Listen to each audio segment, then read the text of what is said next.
আসসালামু আলাইকুম। আমি সাগর বাংলাদেশে, আশা করছি আপনারা ভালো আছেন। এই হচ্ছে আমাদের কুমিল্লার নানুয়া দিঘির পার। হ্যাঁ, এই হচ্ছে নানুয়া দিঘি। এই যে দেখেন, ওইদিকে সামনে সূর্য, তো এই জন্য ক্লিয়ার দেখা যাচ্ছে না। একদম বিশাল বড়।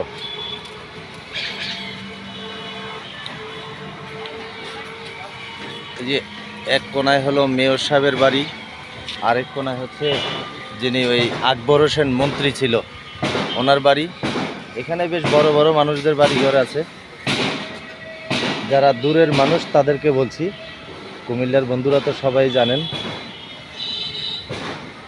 অনেক সুন্দর কুমিল্লা নানুয়া দিঘির পার। সকালবেলা একটু হাঁটাহাঁটি করলাম,